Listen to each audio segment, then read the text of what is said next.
welcome to Walker Ranch. This morning I'm going to show you, talk to you about butter making that they did in the 1800s. So first of all, I want to introduce you to some of the tools that they used. First of all, this is the butter churn, and inside the butter churn is something called a dasher. And this is what the dasher looks like. And what this is used for is to agitate the cream so that the butter molecules stick together and congeal and end up forming the butter. Then what we also have is the skimmer. So what you would do is you would start by milking the cow. Then you let the milk sit for about 12 to 24 hours and the cream rises to the top. And you can take the skimmer and skim the cream off the top of the milk, which leaves skim milk behind. And it's the skimmed off cream that actually goes in the churn. So I'll show how you work the churn to start with. Like I said, so this is the dasher again. You just go up and down with the dasher and kind of side to side.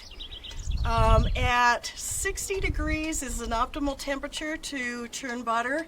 It'll take about 10 minutes before it'll start to feel heavy or thick, and that's usually about the point where you've got whipped cream. And it takes another 10 to 20 minutes after that before it will actually turn to butter. And what you'll have as a result is the butter and something called buttermilk, which is just like a skim milk that comes off of the cream as the butter separates. So churning butter was something that the children did for the most part. So what they would do is their math tables while they were doing this, so 1 and 1 is 2, 2 and 2 is 4, something like that. Or they could also sing songs. And one of the songs they would sing is churn butter churn, churn butter churn. Johnny's at the garden gate waiting for his Johnny cake. Churn butter churn, churn butter churn. And then they could just, if there was a bunch of kids, you could just kind of rotate through it. And each of the children would be able to do a spell at the churn until the butter was made. Now you might notice that we've got a tea towel wrapped around here. And the reason for that is to keep dirt and bugs and unwanted things out of the butter while you're churning it. So after the butter sets up, what we do,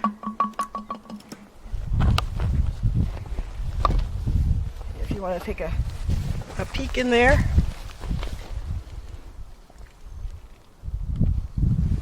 okay, so what we're going to do is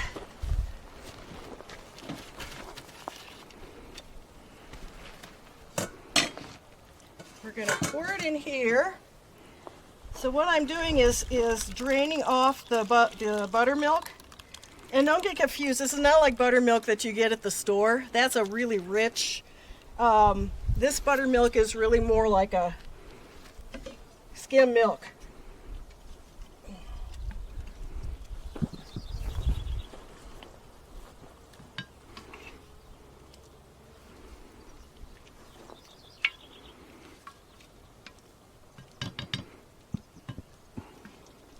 Right, that's probably enough for now. There's still a little stuck down in there.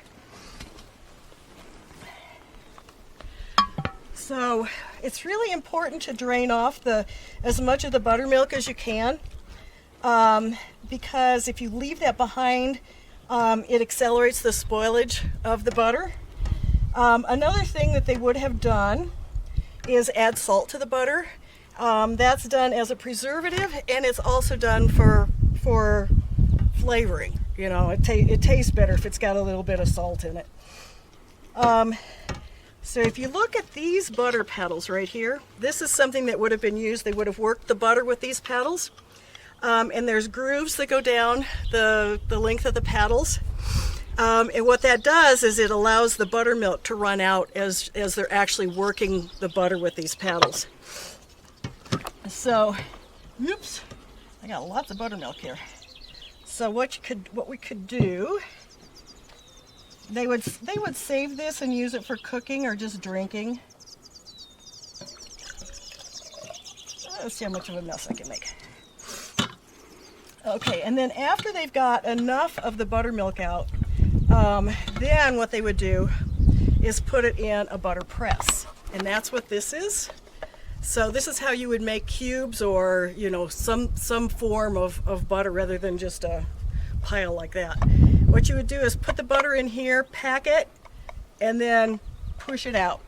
And Mrs. Walker sold most of her butter in town, down in Boulder. They didn't eat much of it. They used lard for the most part for their cooking. And she had a little rose on the top of her butter press. So if people knew that they really liked Mrs. Walker's butter, they could look for the little rose on top of the butter. So another thing, this is nice rich cream that we had in here. So it gave the butter a little bit of a yellow color. In the spring, it was more likely that you were going to have, the grass is much richer, you're going to have much nicer cream in the springtime. So it would usually come out with a little bit of a yellow color. By the fall, the forage is not very good, and the butter's going to be white. So what Mrs. Walker would do is put some carrot juice in the butter to give it a yellow appearance.